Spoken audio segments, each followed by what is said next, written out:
Dahil medyo maraming ang nagpapagawa sa akin ngayon, medyo ganito muna yung content natin. Basa-basa content muna tayo at konting motivation para nga ma-start nyo na yung mga pinaplano nyong printing business. And netong mga previously nga, puro mga motivational shit yung sinasabi ko sa inyo na huwag matakot magsimula sa printing business. At kung plano mo magsimula ng business, eto na yung mga time na yon. At nakakatuwa, maraming nakaka-relate at kahit papano may mga tropa tayong nagko-comment dyan. Ito yung mga sinasabi nila. Sabi ni Maria Katrina, ito yung comment niya, sana all may tulog pa. Diyos me, wala nang tulugan ngayong December. Totoo yan mga tropan. Pero hindi naman porkit nag-uumpisa ka pa lang may encounter mo na kagad to. Medyo konting antay-antay lang at talagang dadating yung panahon na dito sa printing business natin wala ka na talagang tulog. Yung talagang straight na magpiprint ka, habang nagpiprint ka, nagka-cut ka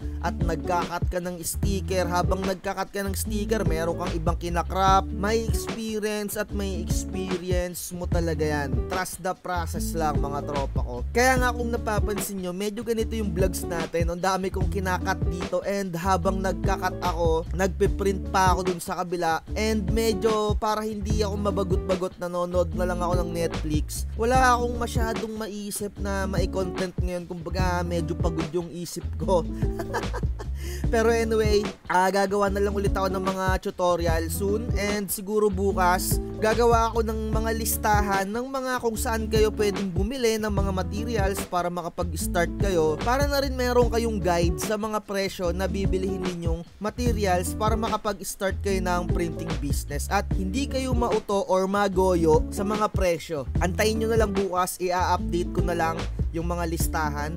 At eto mga tropa, may isa pang nag-comment sa atin. Sabi niya dito, shoutout sa'yo Kuya Josh. Sabi niya, halos 3 years na ako nagpe-printing shop. Halos same kami, ganyan na rin, 2 to 3 years na rin ako. At sabi niya dito, document to Sintra board na yung ginagawa niya. Ibig niyang sabihin, from document printing, Sintra board na yung pinaka-specialty niya. Parang ako, dati document lang, print lang ako ng mga ID picture, calling card, and laminate. Hanggang sa nagdagdag ako at nag-specialize na ako sa sticker printing ng mga vloggers, and mga sticker labels ng mga produkto. So, etong tropa natin na nag-comment, sa Sintra board naman siya nag-specialize. Kasi mga tropa, ganito talaga yan. Kung unang-unang sabak mo sa printing business na to, wag ka munang maghangad na pasukin mo kagad yung tarpaulin printing, pasukin mo kagad yung mugs printing, pasukin mo kagad yung t-shirt printing, etc. Dikit-dikit ng mga decals sa mga van or kung mga truck. Wag nyo munang isipin yan. Step by step kayo mga tropa. Kumbaga grade 1 ka muna, mag-print ka muna ng document, mag-laminate ka na muna. Kumbaga, aralin mo muna yung pasikot-sikot ng printer mo, matuto ka rin mag-repair. And kung medyo ang dami nang nagtatanong sa'yo ng mga customer mo na kung meron ka nung product na yon, i-cater mo na. Halimbawa, may naghanap na sa'yo ng calling card. Kung hindi ka pa marunong, practicein mo at sa susunod sabihin mo meron ka na. Ganon yung nangyayari dito sa printing shop natin na mas magandang i-establish. Huwag mo munang isipin na, may pera ako, gusto ko tarpaulin printing kagad, mag-start ako kasi ang dami ko nakikita, kailangan ng tarpaulin. Hindi ganon mga tropa.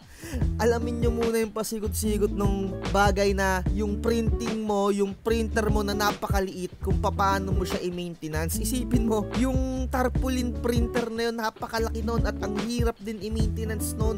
So, medyo konti-konti pa lang yung mga idea ko sa ganon dahil dati meron akong partner na pinapanoodan na siya lang talaga yung marunong at buti natuturuan ako nun. Pero sa ngayon, hindi ko muna trip yung tarpaulin kasi napakamahal nung printer na yon mga tropa ko. So ayun lang, wag lang kayong pabigla-bigla sa papasukin nyo at ituloy natin yung comment neto ni Kuya Josh. Sabi niya, dati pisonet at sideline lang niya yung printing. So ganun talaga ang napakagandang galawan, kumbaga level by level muna.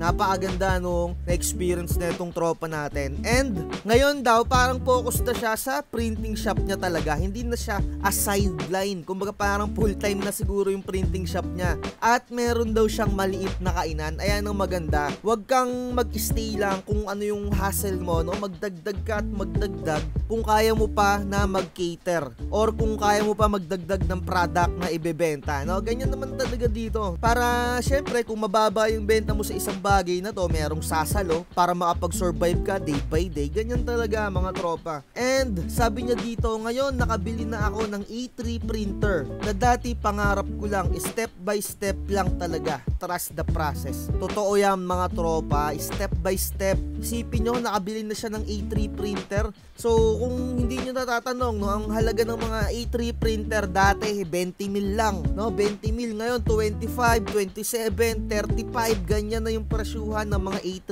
printer. Nakadepende pa sa specs na i-avail mo. So isipin nyo yun mga tropa, ganyan talaga, wag kayong maghangad na papaldo kayo kagad. At eto, no, meron pa akong gustong i-share sa inyo. Isa sa mga tropa din natin na nagko-comment madalas, shoutout sa'yo Raymond, sabi niya kahit mabagal, ang mahalaga umuusad, diba? Kasi dadating din yan. Ayun yung sabi ng tropa natin. Kung napapansin nyo mga tropa, no, may mga similarity yung mga experience ng mga tropa natin dito sa printing business. Kumbaga, pare-parehas talaga na trust the process lang, wag kang maghangad ng mabilis, dahan-dahan lang, uusad yan at kusang lalapit sa'yo yung mga customer. Ganon talaga, diba? Magkaibang tao yan mga tropa ko, pero iisa lang yung linya. Kumbaga iisa yung way na dinaanan nila. Kahit mabagal, basta umuusad, no? Eto, step by step, trust the process lang talaga mga boy, mga tropa ko. Same na same na same. Kung ganyan yung mga mindset nyo, talagang papaldogs-paldogs kayo, no? Papaldogs-paldogs tayo pare-pareho,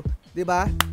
So kung naaalala nyo, meron akong content na hindi ka daw yayaman dito sa printing shop natin. So hindi ka talaga yayaman dito, men, kasi napakatagal. Kumbaga kung gusto mo lang talaga yung ginagawa mo, kung dahan-dahan ka, uusad ka talaga dyan, no? Diba? Walang mabilis na nakukuha na, alam mo yon, pag nakuha mo ng mabilis yung isang bagay, mawawala lang din ng mabilis yun. So huwag kayong magpapahype kasi talaga dun sa kung merong farm ng dinosaur yung nakikita nyo. Hindi printing business yung ginagawa noon, mag-buy and sell din kayo. Para, syempre, kung gusto nyo ring magka-farm ng dinosaur, diba? Ayun lang. Eto, gusto ko lang din i-share sa inyo to para ma-motivate kayo ng kahit papano. Hindi naman todo-todo hype kasi napakatagal. Hindi ko naman kayo laging sinasabi or hindi ko talaga sinasabi na mabilis ang pera dito. Ipinapakita or sinasabi ko talaga sa inyo yung realidad na matagal, trust the process, diba? Slowly but surely, at magkakaroon ka ng customer at may isip mo din na pusa, wala steak minsan, wala ka na talagang tulog sa dami mong customer. Kaya ako minsan, madalas din, hindi na ako nagpo-post ng mga gawa ko, ng mga stickers, kasi minsan talaga may linggo, ilang araw lang yung tulog mo doon. So, importante pa rin yung health natin, lalong-lalo na yung mental health. Eto, ginagawa ko itong mga vlogs na talky shit na ganito para sa mga mental health din natin. The more na mas healthy yung mental health nyo or mas relax, the more na mas maaagawa kayo ng mas maayos dyan. Diba? At sinasabi ko lang din sa inyo yung realidad dito. Wala ding mabilis na pera talaga. Diba? Ayun lang. At eto, may ipapakita lang din ako sa inyong isang comment na sa customer ko galing. Gusto ko lang ipakita sa inyo yung message sa akin nung isa sa mga matagal ko ng customer. As in, madami din siyang magpagawa ng sticker. Minsan 600, 300, 400 pieces. And ngayon, nagpagawa siya sa iba mga tropa. Ang tagal na netong customer ko na to, siguro 2020 pa or 2021, 2022. Basta matagal na, hindi ko na masyado ma-recall. Nag-try siya magpa-print sa ibang printing. At sabi niya, sama daw ng pinagawa niya. Tropa daw kasi niya. Pinagbigyan lang niya sa business. And 1.1k peso, no? 1,100 peso, 500 pieces yung singil sa kanya. So, napakababa niyan mga tropa kung tutuusin. Kung ganyan yung i-offer mo sa akin, 500 pieces sticker, itutulog ko na lang. Pero syempre, nagpagawa siya doon. And nagsisisi siya. Napamura daw siya mga tropa. Eto na lang isabi ko sa kanya, no? Iba kasi yung printer ko, boss. Kung ikukumpara mo, 4 colors lang yung pinaggawaan niya. And yung sa akin, 6 colors printer. At sa mga presyuhan na ganito, mga tropa, wag kayong mai-intimidate. Kumbaga, wag manghihina yung loob ninyo kung may mga nag-offer ng mura. At kung alam nyo naman yung printer nyo ay napakaganda, 'di ba? Kagaya niyan, 500 pieces, 1.1k lang, 1k lang, 'di ba? Sa akin yan, tutulog ko na lang yan, mapupuyat pa ako diyan, mapapagod pa ako. ayun, magpapagawa siya ulit sa akin, 500 pieces. Di na sayang yung ano niya. Eto kasi mga tropa, no, huwag kayong mai-intimidate din sa mga large printer. Kung mura yung singilan nila, kung meron silang mga piso-piso print, huwag kayong mai-intimidate. Iba ang galawan ng mga large printer kung ikukumpara mo sa mga maliliit na printer kagaya natin. Lalong-lalo na kung 6 colors printer ang gamit mo. Kasi hindi pulidong-pulido ang bitaw mga tropa sa mga large printer na mga mura ang singilan. Ayan lang talaga yung, alam mo yung panglabang ko dahil 6 colors printer yung sa akin. Kaya binabalik-balikan ako. Iba kasi talaga yung linaw nung pagkakaprint dito sa printer ko. At kung gusto nyong mag-avail ng mga printer na ginagamit ko, nandyan sa description. Epson 805, pwede nyo ring itry yung Epson 8050. Ayun lang, gusto ko lang sabihin sa inyo na ito, 'di ba, may customer ulit ako na 500 pieces. Dadating at dadating 'yan, may experience nyo 'yan. Kaya nga minsan hindi na nga ako nagpo-post talaga kasi dami nagchat-chat, dami nagpapagawa. Nakakapagod din. Pero syempre, sinasabihan ko na lang sila na kung willing silang mag-antay 2 to 3 days or minsan a week. Ganun na lang para makapagpahinga din, 'di ba? So dadating at dadating, may experience nyo 'yan mga tropa. Lalong-lalo na yung mga customer babalik at babalik sa iyo 'yan kung maganda talaga yung product mo. So siguro dito na natin tapusin to. Medyo maiidlip-idlip na ako, tutulog na muna ako dito. Nakatawa ako dito kay Maria Katrina. Ayan o, wala talagang tulugan December. Totoo yan mga tropa, talagang rat-ratan. Lalong-lalo na siguro kung meron kayong mga t-shirt printing. So ako nga, mga sticker lang and mga mug shit. Yung mga mugs ko hindi na ako nagagawa. Pinapagawa ko na lang, kinikater ko sa iba. Ayun lang, tapos and mga cheap bag, ganun. Eto na lang, no? Bukas i-update ko yung Excel file ko, update ko yung mga presyuhan and kung saan link kayo makakabili, saang shop yung medyo kahit papano mura. Sa mga gusto mag-avail nga pala ng mga templates natin, i-message nyo lang ako sa aking Facebook page. At sa mga bumibili ng mga item or product for printing, isa yan sa mga way kung paano masustain yung YouTube channel natin. Like, share, and subscribe. At lagi ko sinasabi, huwag magpapauto. Bye-bye. Huwag kang magpapauto, mag-isip ka sa pilian.